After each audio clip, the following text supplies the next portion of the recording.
പുതിയൊരു വീഡിയോയിലേക്ക് സ്വാഗതം. ഈ വീഡിയോ ഹൈറിച്ചിനെ കുറിച്ച് തന്നെയാണ്. അപ്പോൾ ഹൈറിച്ചിനെ കുറിച്ച് ഇനി എന്ത് പറയാനാണ് എന്ന് ചോദിച്ചു കഴിഞ്ഞാൽ, ഒരുപാട് കാര്യങ്ങൾ ഹൈറിച്ചിനെ കുറിച്ച്, നാറിയ കഥകൾ, പിന്നെ നിയമപരമായിട്ടുള്ള കാര്യങ്ങൾ ഒക്കെ ഇപ്പോൾ സംഭവിച്ചു കൊണ്ടിരിക്കുന്ന ഒരു സമയമാണ്. അപ്പോൾ ചില നാറിയ കാര്യങ്ങളൊക്കെ അറിയുമ്പോൾ ഇതെങ്ങനെയാണ്, ഇതെന്തിനാണ്, ഇതൊക്കെ നമ്മൾ ജനങ്ങളോട് പറയുന്നത് എന്ന് കരുതിയാണ് നാറിയ കാര്യങ്ങളൊന്നും പറയാത്തത്. അപ്പോൾ ഇന്നലെയല്ല, കഴിഞ്ഞ മാസം തന്നെ ഇതുമായി ബന്ധപ്പെട്ട് നമ്മളൊക്കെ പണ്ട് ഒരുപാട് കേൾക്കാൻ വേണ്ടി കൊതിച്ചിരിക്കുന്ന ഒരു കാര്യം സംഭവിച്ചിട്ടുണ്ട്. നമുക്കറിയാം, ഈ ഒരു ഹൈറിച്ച് തട്ടിപ്പ്, മണി ചെയിൻ, കേരളം കണ്ട ഏറ്റവും വലിയ മണി ചെയിൻ, 3000 കോടിയുടെ മണി ചെയിൻ നടന്നിട്ട് ഒരു പോലീസ് സ്റ്റേഷൻ, ചേർപ്പിലെ പോലീസ് സ്റ്റേഷൻ ആണ് ഈ ഒരു കമ്പനി പൂട്ടിക്കാൻ കാരണമായ FIR ഇട്ടിരുന്നത്. അതിനു മുന്നേയും 3 FIRകൾ വന്നിരുന്നെങ്കിലും ചേർപ്പ് 2023 ചേർപ്പിലിട്ട FIRന്റെ പുറത്താണ് ഈ കമ്പനി പൂട്ടിക്കെട്ടിയത്. അപ്പോൾ പിന്നെ അതിൻ്റെ അന്വേഷണങ്ങളും കോടതിയിൽ ഇവർ കൊടുത്തിരിക്കുന്ന വെറും ഒരു ബാലിശമായ ചില കാര്യങ്ങൾ, അത് അങ്ങനെ നീണ്ടു പോകുന്നു. പിന്നെ ചില കലക്ടറുടെ ഭാഗത്തു നിന്നുണ്ടായ ചെറിയ വീഴ്ച കാരണം ആദ്യത്തെ അറ്റാച്ച്മെൻറ്റ് വീണ്ടും അറ്റാച്ച് ചെയ്യുന്നു, വീണ്ടും പുറപ്പെടുവിക്കുന്നു. പിന്നെ അതിൽ രണ്ടാമത്തെ അറ്റാച്ച്മെൻറ്റ് വരുന്നു, അത് കോടതി വീണ്ടും ചോദ്യം ചെയ്യുന്നു. പിന്നെ അതിൻ്റെ അപ്പീൽ ഫയൽ ചെയ്യുന്നു. അപ്പീൽ ഫയൽ ചെയ്തതിന് ശേഷം കേസുമായി ബന്ധപ്പെട്ട കാര്യങ്ങൾ, അല്ലെങ്കിൽ അതിൻ്റെ മെറിറ്റ് കാര്യങ്ങൾ ചർച്ച ചെയ്യാതെ മറ്റു പല കാര്യങ്ങളും ചർച്ച ചെയ്ത് 1 വർഷം നീട്ടിക്കൊണ്ടു പോകുന്നു. ആ സമയത്തൊക്കെ നമ്മൾ വിചാരിച്ചതാണ് ഒരു CBI അന്വേഷണം, അല്ലെങ്കിൽ സ്റ്റേറ്റ് ക്രൈം ബ്രാഞ്ചിൻ്റെ ഒരു അന്വേഷണം കഴിഞ്ഞാൽ എല്ലാ ജില്ലകളിലും ഉള്ള FIRന്മേൽ ഒരു അന്വേഷണം നടക്കണം എന്ന്. അപ്പോൾ അത് ആദ്യം മുതലേ തന്നെ നമ്മുടെ ചേർപ്പിലെ SIയും അതുപോലെ തന്നെ അതിനുശേഷം ഈ കേസ് താൽക്കാലികമായിട്ട് തൃശ്ശൂർ ക്രൈം ബ്രാഞ്ചും ഏറ്റെടുത്ത സമയത്ത് തന്നെ അവർ പറഞ്ഞ കാര്യമാണ്, ഇത് ഈ സംസ്ഥാനത്തൊട്ടാകെ രജിസ്റ്റർ ചെയ്ത കേസ്, അല്ലെങ്കിൽ 3000-ന് മേലെ തട്ടിപ്പ് നടന്ന ഒരു കേസ് നമ്മളെ കൊണ്ട് അന്വേഷിക്കാൻ സാധിക്കില്ല. അല്ലെങ്കിൽ ED പോലെ ഒരു അന്വേഷണ ഏജൻസി അന്വേഷണം നടത്തി അതിൻ്റെ കുറ്റപത്രം സമർപ്പിച്ച ഒരു കേസിൻ്റെ പ്രെഡിക്കേറ്റീവ് ഒഫൻസുകളായ കേസ് ഞങ്ങളെക്കൊണ്ട് അന്വേഷിക്കാൻ സാധിക്കില്ല എന്ന് അവർ പറഞ്ഞതാണ്. അതുകൊണ്ട് തന്നെ അവർ വീണ്ടും CBIയോട് ഈ കേസ് അന്വേഷിക്കാൻ വേണ്ടി ശുപാർശ ചെയ്തതാണ്. എന്നാൽ ഈ ആർത്തിമൂത്ത് പണം കൊണ്ടിട്ട, അല്ലെങ്കിൽ പൈസ ഇട്ടവനും പ്രതികൾ ആവുന്ന ഒരു കേസ് ഒന്നും അന്വേഷിക്കാൻ നമുക്ക് താല്പര്യമില്ല, നമുക്ക് കുറേ കാര്യങ്ങൾ ഒക്കെ അന്വേഷിക്കാനുണ്ട് എന്നൊക്കെ പറഞ്ഞ് CBI അത് നിരസിക്കുകയാണ് ചെയ്തിരിക്കുന്നത്. അങ്ങനെ പോയി വന്ന സമയത്താണ് ഇവരുടെ തങ്കപ്പെട്ട കമ്പനി ലോകത്തെ എല്ലാവരെയും 198 രാജ്യങ്ങളിലെയും പാവങ്ങളെ പണക്കാരാക്കാൻ വേണ്ടി പുതിയ ദൈവം മണി ചെയിൻ പുത്രനായ പ്രതാപിൻ്റെ ബുദ്ധിയിൽ ഉദിച്ച അഫർമേഷൻ എന്തോലോ മറ്റേ പറയുന്നില്ല എന്നെ കൊണ്ട്. അപ്പോൾ 2000 മുതൽ മണി ചെയിൻ ചെയ്ത് മാത്രം ജനങ്ങളെ പറ്റിച്ച് ജീവിതം മുന്നോട്ട് നയിച്ചു കൊണ്ടുപോകുന്ന ഒരുത്തൻ എന്നെയാണ് ഇവരൊക്കെ ഇങ്ങനെ പറയുന്നത്. അപ്പോൾ അത് അവൻ്റെ കമ്പനി പൊട്ടിക്കാൻ വേണ്ടിയിട്ട് മറ്റുള്ള കമ്പനികൾ ഗൂഢാലോചന നടത്തിയതാണ്. വിദേശത്തു നിന്നുള്ള ശക്തികളാണ് ഇതിൻ്റെ പിന്നിൽ.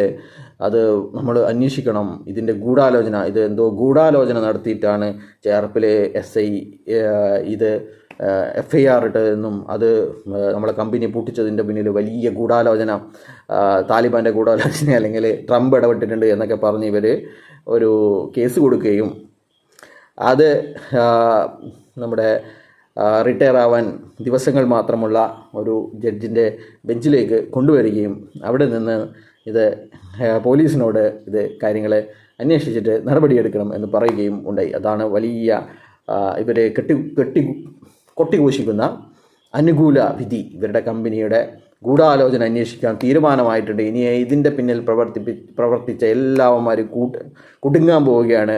ഇനി നമ്മൾ വീണ്ടും മണി ചേഞ്ച് ചെയ്യും, നമ്മുടെ തൊഴിലും വരുമാനവും തിരിച്ചു കിട്ടും, നമുക്ക് ഇനി ജീവിതകാലം മുഴുവൻ ആൾക്കാരെ മൂഞ്ചിച്ച് ജീവിക്കാം എന്നൊക്കെ വിചാരിച്ചിരുന്ന ഒരു പറ്റം ആൾക്കാർക്ക് കനത്തടിയാണ് ആ ഒരു വിധി എന്ന് പറയുന്നത്. അപ്പോൾ ആ ഒരു വിധിയിൽ പറഞ്ഞിരുന്നത് 3 മാസത്തിനിടയ്ക്ക് ഇതിൽ അന്വേഷണം നടത്തി DGPയോട് നടപടിയെടുക്കാൻ വേണ്ടിയിട്ട് അന്വേഷണം നടത്തണം എന്ന് പറഞ്ഞിരിക്കുകയാണ്.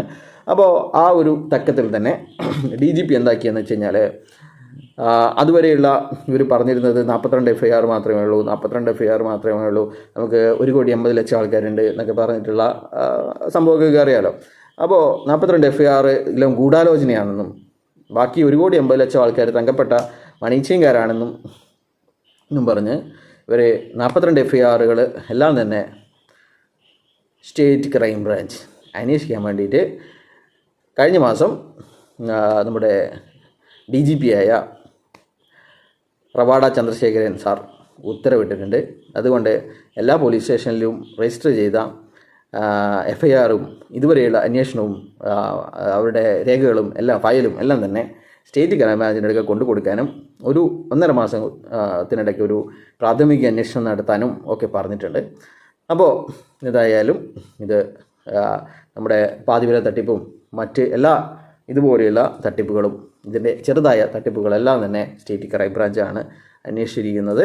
അതുകൊണ്ട് തന്നെ സ്റ്റേറ്റ് ക്രൈം ബ്രാഞ്ച് ഈ അന്വേഷണം ഏറ്റെടുത്തിരിക്കുന്നു എന്ന് പറയാൻ സാധിക്കില്ല. പക്ഷേ ഏറ്റെടുക്കാൻ ഉള്ള ആദ്യഘട്ട പരിപാടികളൊക്കെ ആയിട്ടുണ്ട്. അപ്പോൾ ഇനി state crime branch Highrich money chain തട്ടിപ്പിൻ്റെ FIR രജിസ്റ്റർ ചെയ്യുന്നതോടുകൂടി state crime branch Highrich money chain തട്ടിപ്പ് അന്വേഷണം നടത്തും. അന്വേഷണം നടത്തിയാൽ അത് 1-2 വർഷം കൊണ്ട് അതിൻ്റെ കുറ്റപത്രം സമർപ്പിച്ചു കഴിഞ്ഞാൽ നമ്മുടെ EDയുടെ കാര്യങ്ങളും അതുപോലെ മുറക്ക് നടത്താൻ സാധിക്കും. EDക്കും ഇവരുടെ ക്രൈംബ്രാഞ്ചിൻ്റെ കുറ്റപത്രം സമർപ്പിച്ചാൽ മാത്രമേ അവിടെ മറ്റ് നടപടികളിലേക്ക് കടക്കാൻ സാധിക്കുകയുള്ളൂ. അതുവരേക്കും തൊഴിലും വരുമാനവും നഷ്ടപ്പെട്ടവരും മുന്നോട്ടുള്ള നടപടി എന്ന് പറഞ്ഞിട്ട് മറ്റുള്ളവരെ മൂഞ്ചിച്ച് മറ്റുള്ളവരെ പറ്റിച്ച് പ്രതാപനും ശ്രീനക്കും മറ്റ് ലീഡർമാർക്കും സുഖസുന്ദരമായി ജീവിക്കാനുള്ള സാഹചര്യം ഒരുക്കി കൊടുക്കുന്നവർക്കും എന്താ പറഞ്ഞത് കുറച്ച് കാലം കൂടി ആൾക്കാരെ പറ്റിക്കാം എന്നാണ് പറഞ്ഞിരിക്കുന്നത്. അപ്പോൾ എന്തായാലും നല്ലൊരു തീരുമാനമാണ്. പിന്നെ വേറൊരു തീരുമാനം എന്ന് പറയുന്നത് ഇന്നലെ തൊഴിലും വരുമാനവും നഷ്ടപ്പെട്ട ആൾക്കാർ കോൺഗ്രസിൻ്റെ ലീഡർമാരെയൊക്കെ അതിൽ കുറേ മലപ്പുറത്ത് നിന്നുള്ള കോൺഗ്രസിൻ്റെ ലീഡർമാരൊക്കെ ഉണ്ട്. അപ്പോൾ അവരൊക്കെ സ്വാധീനം ചെലുത്തി ഇന്നലെ ബഹുമാനപ്പെട്ട കേരള മുഖ്യമന്ത്രി വി ഡി സതീശൻ സാറിനെ കാണാൻ പോയി. അപ്പോൾ സാർ പറഞ്ഞു ഇതെല്ലാം എനിക്കറിയാം, വേണ്ട നടപടികൾ എടുക്കാം എന്ന് പറഞ്ഞിട്ടുണ്ട്. പണ്ട് മുഖംമൂടി ധർണയ്ക്ക് ക്ഷണിക്കാൻ പോയ സമയത്ത് ആട്ടിവിട്ടതായിരുന്നു നമ്മുടെ അന്നത്തെ പ്രതിപക്ഷ നേതാവായിരുന്ന ഇന്നത്തെ മുഖ്യമന്ത്രി. അപ്പോൾ ഇത് 16 ലക്ഷം ആൾക്കാർ ഇതിൻ്റെ പുറകിലുണ്ട് എന്നൊക്കെ പറഞ്ഞപ്പോൾ അന്നത്തെ പ്രതിപക്ഷ നേതാവ് പുച്ഛിച്ച് തള്ളുകയാണ് ഉണ്ടായിരുന്നത്. നിങ്ങൾ ഇതൊക്കെ പറഞ്ഞ് എന്നെ ഭീഷണിപ്പെടുത്തി എന്നെ കൊണ്ട് ഇത് ഉദ്ഘാടിപ്പിക്കാൻ വേണ്ടി വന്നതാണോ? ഈ തട്ടിപ്പിനെയൊക്കെ കുറിച്ചൊക്കെ എനിക്ക് നന്നായി അറിയാം. ആൾക്കാർ പറയുന്നത് ഇദ്ദേഹവും പണ്ട് ഏതോ ഒരു മണി ചെയിൻ തട്ടിപ്പിലൊക്കെ ഉണ്ട് എന്നൊക്കെയാണ് പറയുന്നത്. അതിലൊന്നും എനിക്കറിയില്ല.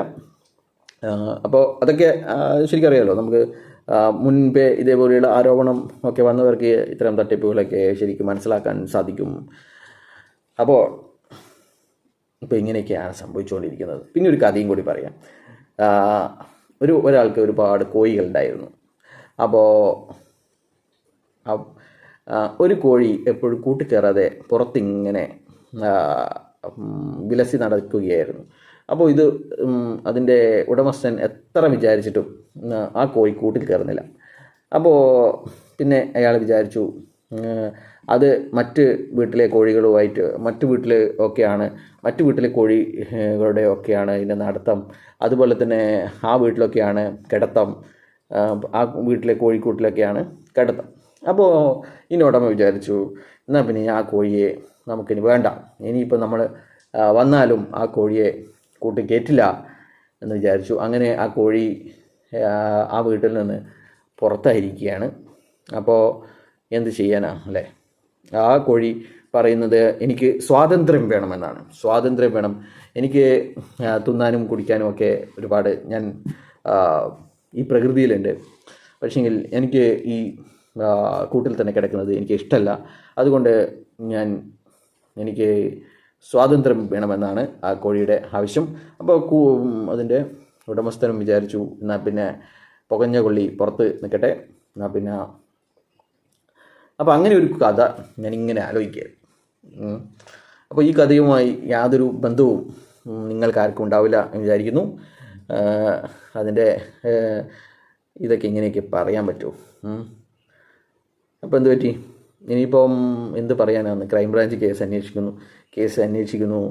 എല്ലാവരും എല്ലാ 100ഓളം FIRകൾ, അതിൻ്റെ രേഖകൾ, മറ്റു കാര്യങ്ങൾ ഒക്കെ ക്രൈംബ്രാഞ്ച് ഭദ്രമായിട്ട് അന്വേഷിക്കും. ഇപ്പം പിന്നെ ക്രൈംബ്രാഞ്ച് വല്ല കേസുകളൊന്നുമില്ല. ഇപ്പം മണീച്ചനുകളൊക്കെ കുറവായതുകൊണ്ട് എല്ലാവരുടെയും പണം ഹൈറിച്ചിലൂടെ തന്നെ നഷ്ടപ്പെട്ടു. പിന്നെ അതിനുശേഷം അതിൽ നഷ്ടപ്പെട്ട പണം ഉണ്ടാക്കാൻ വേണ്ടിയിട്ട് വേറെ തട്ടിപ്പുകളിൽ പോയി അങ്ങനെയും പണം പോയി. അങ്ങനെയുള്ള അതുകൊണ്ട് തന്നെ ഇപ്പം മണീച്ചനുകളൊക്കെ വളരെ കുറവാണെന്ന് തോന്നുന്നു. അപ്പോൾ ഇതൊക്കെയാണ് ഡെവലപ്മെൻറ്റ്. അപ്പോൾ ഇനിയിപ്പം കേസ് ജൂലൈ 17 മറ്റേ ഉള്ളൂ. അത് ഇങ്ങനെ നീണ്ടു പോകും. അതിപ്പം അപ്പോൾ എന്തായിരുന്നാലും FIR ഇട്ടവർക്ക്, ക്ലെയിം പെറ്റീഷൻ കൊടുത്തവർക്ക് ഒട്ടും താമസിക്കാതെ തന്നെ ഈ കേസുകളൊന്നും അതിന് ബാധകമല്ല. നിങ്ങൾ പണം കൊടുത്തിട്ടുണ്ടോ, അതിൻ്റെ രേഖകളുണ്ടെങ്കിൽ നിങ്ങൾക്ക് പണം കിട്ടിയിരിക്കും. അപ്പോൾ ഭാര്യയ്ക്കൊക്കെ ഇങ്ങനെ നടന്ന് ഭാര്യയ്ക്കിടെയൊക്കെ ഉണ്ടാക്കിയ പൈസ കളയാതിരിക്കാൻ വേണ്ടി ഭാര്യയ്ക്ക ഇങ്ങനെ പല നാടകങ്ങളും നമ്പറുകളും ഇറക്കും എന്ന് മാത്രമേ പറയാനുള്ളൂ.